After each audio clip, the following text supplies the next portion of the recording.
Olá, estamos de volta e agora nós vamos falar sobre o autoconhecimento como um instrumento para o autocuidado. É necessário entender já no começo dessa aula que o desenvolvimento de habilidades no campo do autoconhecimento é prerrogativa do autocuidado. Bom, como nós já falamos, quando a gente passa por esse processo de autoconhecimento, a gente começa a mudar as coisas na nossa vida, né?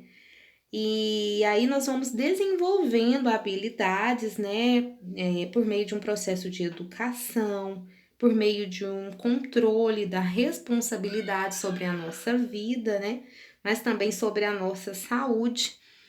E aí a gente começa a mudar os nossos hábitos, a nossa rotina, a maneira como a gente enfrenta o nosso dia a dia. Então, o autoconhecimento, ele é um instrumento para o autocuidado, para alcançar um estado adequado de bem-estar físico, mental e social. Um indivíduo ou grupo deve ser capaz de identificar e realizar suas aspirações, satisfazer suas necessidades e mudar ou se adaptar ao meio ambiente.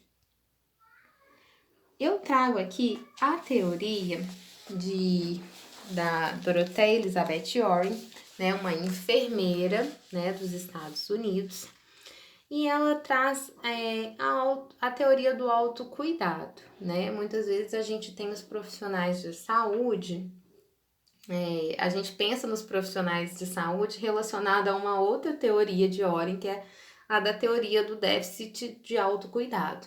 Mas, na verdade, todos nós profissionais de saúde temos a responsabilidade de informar, né, de formar, de propagar as informações sobre hábitos saudáveis de vida e sobre as melhores maneiras com as quais as pessoas podem ter vida de qualidade, né? E esse processo de qualidade de vida, de busca de qualidade de vida, se refere ao autocuidado. Então, o autocuidado é um conjunto de ações que cada indivíduo promove para manter a própria saúde e bem-estar. A teoria de Oren foi desenvolvida em 1959, entre 1959 a 1985, e baseia-se na premissa de que todos podem cuidar de si próprios. Então, nós temos aqui os requisitos de autocuidados, né? Que são os grupos de necessidades que a Oren identificou.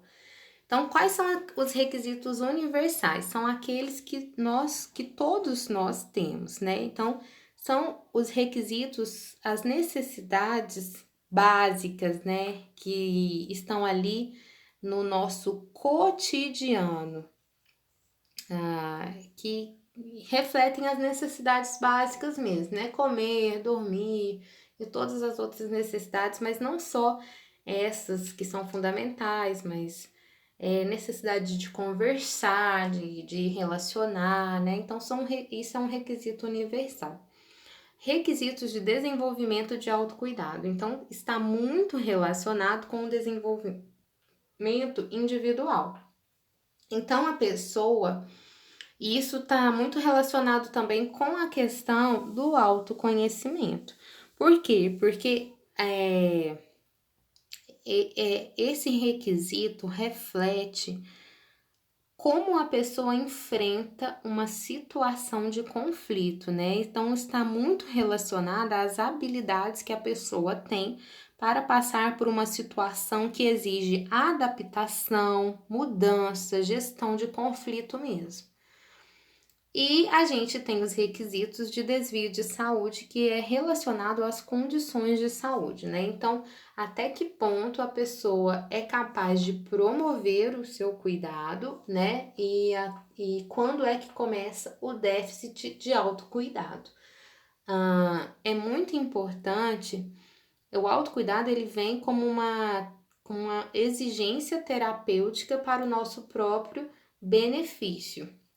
Então, é importante a gente saber atender às nossas necessidades básicas, os nossos requisitos universais e também desenvolver, né, requisitos de autocuidado, né, que vai nos ajudar em processos de adaptação, de mudança, de conflito e postergar, né, uma realidade em que outra pessoa tenha que cuidar de nós mesmos, né? Então, é um processo que gera saúde.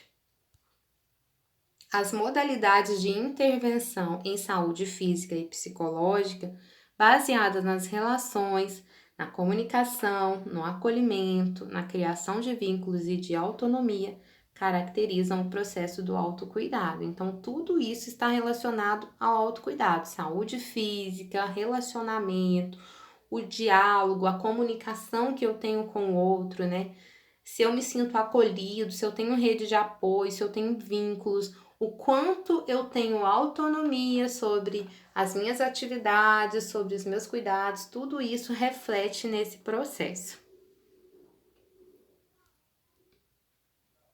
Bom, e como eu trouxe algumas ferramentas, né, sobre o autoconhecimento, eu vou trazer aqui algumas ferramentas úteis para desenvolver o autocuidado. Então, voltando na questão da gestão de mudança, né, para promover qualidade de vida, a gente vai ter que passar por uma mudança de hábitos, né? E a mudança de hábito, é claro, ela é visível, né? Ela é algo material, mas é necessário a gente passar por uma mudança também de consciência, né? Para a gente mudar um hábito é muito mais fácil, né? A gente conseguir passar por esse processo de mudança de hábito quando a gente tem consciência desse processo. Então, pensando nisso, eu trago aqui 2 livros que podem ajudar, né? Que para mim foram bem úteis, né? Nesse processo de mudança de hábito, que é a questão do mindset. A autora, né, uma psicóloga, ela vai trazer 2 tipos de mindset, não tem uma tradução específica, né, do termo, o termo é em inglês, mas é uma questão de mudança de mentalidade mesmo, né, e o livro ele traz isso, essa questão da mudança da mentalidade. A autora vem falar das pessoas que têm o mindset fixo e o mindset em crescimento, né? Então, geralmente, a pessoa de mindset fixo, ela é inflexível, né? Ela é autocrítica, ela acredita que ela é inteligente porque ela nasceu com aquele dom ou não, entendeu? Ou ela acredita que ela é burra porque ela nasceu burra, e não é nesse sentido, né? Esse livro vem nos ensinar que, apoiado em várias pesquisas científicas, ele vem nos ensinar que tudo passa pela mudança. Então, eu posso não me sentir hoje tão inteligente em relação a um trabalho, em relação a um projeto, mas eu tenho capacidade de mudar os meus hábitos, de mudar a minha rotina e e progredir nesse projeto e avançar nesse projeto, né? Então não existe essa questão de se eu nasci burro, eu vou morrer burro, se eu nasci inteligente, eu vou morrer inteligente. Não existe isso, mas esse livro resgata essa questão da mudança de mentalidade, né? E trazendo mesmo para a mudança dos nossos hábitos, né? E ajudando a alcançar os nossos objetivos. O segundo livro é o livro O Poder do Hábito, né? Muitas das nossas decisões, elas não são decididas racionalmente, mas é porque a gente está preso numa rotina, né? Uma situação que a gente já vive há muito tempo. E quando a gente começa a entender isso, a gente consegue mudar, né? Quando eu entendo que eu tenho um hábito que não é tão bom e eu quero alcançar um hábito que seja muito melhor, a primeira coisa é ter consciência desse processo, né? E aí, esse livro, ele ensina ele também traz algumas pesquisas científicas, né? E ele vai falar sobre a questão da disciplina e da força de vontade, né? E também da deixa. Nós precisamos dar uma deixa, né? De ter estratégias no nosso dia a dia para que a gente consiga mudar os nossos hábitos. Eu trago esses 2 livros como ferramentas porque esses livros fazem uma mudança de consciência mesmo. É realmente a mudança da mentalidade. E a partir dessa mudança fica mais fácil mudar alguns hábitos, né? De alimentação, hábitos de atividades físicas, né? Deixar de ser sedentário e partir para um exercício, entre outros tipos de hábitos. Então vamos lá, né? Eu já dei algumas dicas de hábitos saudáveis de vida aqui e vou tentar trazer um pouco do que o Ministério da Saúde traz como hábitos saudáveis que promovem a qualidade de vida. Bom, o primeiro dele são os relacionamentos saudáveis, né? Os relacionamentos, eles são fonte de alegria e de bem-estar. Então, é mesmo a questão da rede de apoio, né? É ter com quem dividir e partilhar o seu dia a dia, os seus momentos de alegria e os seus momentos de tristeza também. Nós temos necessidade de ter redes de apoio, de ter alguém para nos apoiar, né? Ninguém sozinho se basta, né? Então, aí entra a questão do relacionamento e da rede de apoio, que traz melhorias tanto para a nossa saúde mental, para o nosso bem-estar, como para a nossa vida social mesmo. Faça exercícios físicos. Então, movimentar o corpo aumenta a qualidade de vida e previne inúmeras doenças, né? Sem dúvida, não tem como ter saúde mental sem ter saúde física, né? Uma coisa está totalmente relacionada à outra. Então, movimente o seu corpo e faça exercícios. Uma outra coisa é combinar os exercícios com uma alimentação saudável, né? Uma alimentação saudável mantém ou recupera a nossa saúde. Então, você precisa ter, e também é necessário dizer que nesse processo de mudança de hábitos, ele também precisa ser racional e consciente. Então, você precisa planejar o que você vai comer, quando você vai comer, você tem que ter força de vontade para dizer quando você deve parar de comer, né? E dar preferências a alimentos naturais. Bom, procure ajuda profissional, né? Existe um caminho que nós podemos trilhar sozinhos, mas nós precisamos da ajuda dos profissionais de saúde, dos profissionais de saúde mental, nesse processo de autoconhecimento, de gestão de mudança, de autocuidado, né? Então, não tenha medo, não tenha vergonha, procure ajuda profissional. A psicoterapia, por exemplo, auxilia a lidar com o estresse de maneira muito construtiva, né? E também auxilia nesse processo de autoconhecimento que muitas vezes a pessoa não consegue se auto-questionar e se autoavaliar sozinha. Durma bastante, durma bem. Uma noite mal dormida tem consequências na atenção, enfraquece o sistema imunológico, né? Diminui a memória e aumenta o risco para as várias doenças. Então, é preciso ter um dia a dia de atividades, né? A gente não pode estar parado, mas ao mesmo tempo a gente tem que dar a nossa pausa, o nosso horário de descanso, né? Para poder parar, né? E recuperar as nossas forças para manter as nossas atividades do dia a dia. Além disso, gente, o Ministério da Saúde ainda traz as práticas integrativas e complementares. Então, no site do Ministério da Saúde existem várias dessas práticas.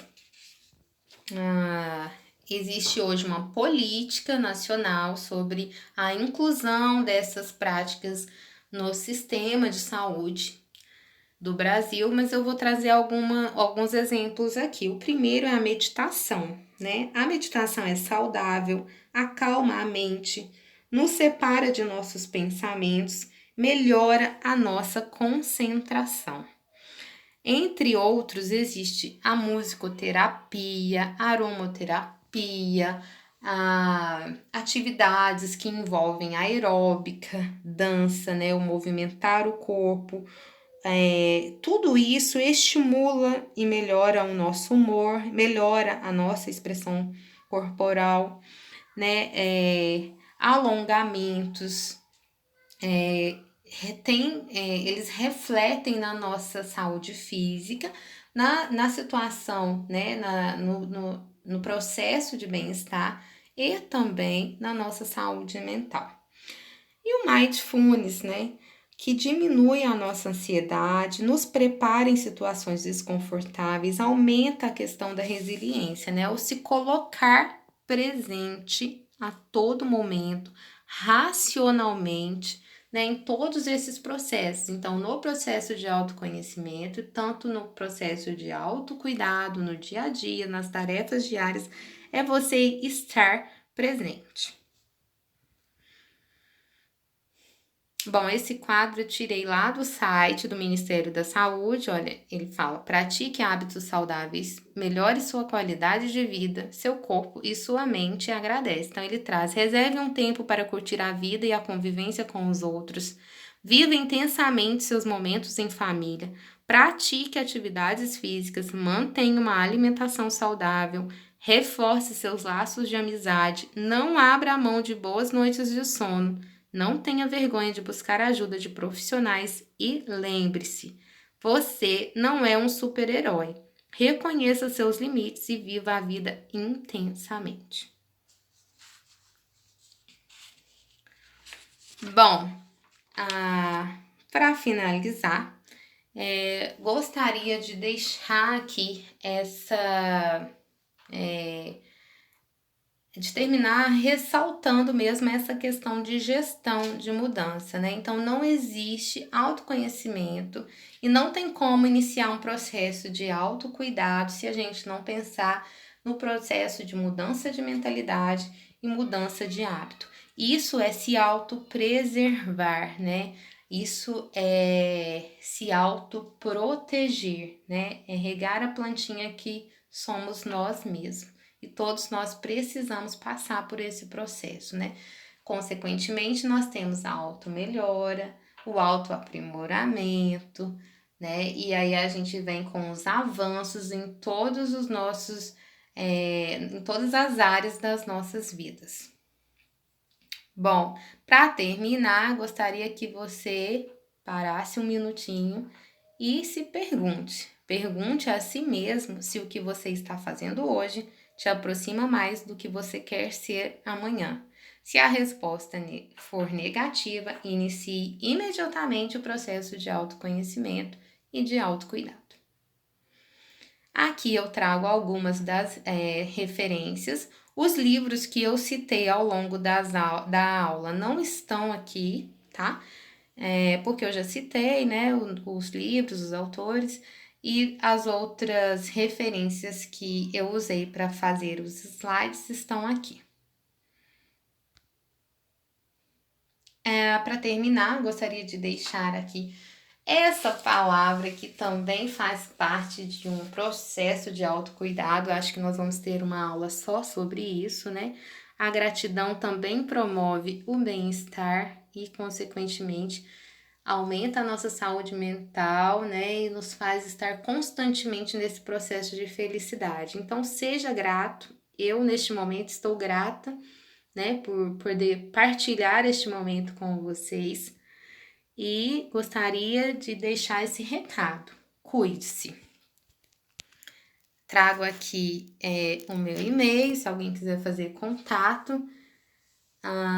E é isso, termino aqui minha aula sobre autoconhecimento e autocuidado. Gratidão. Um grande abraço.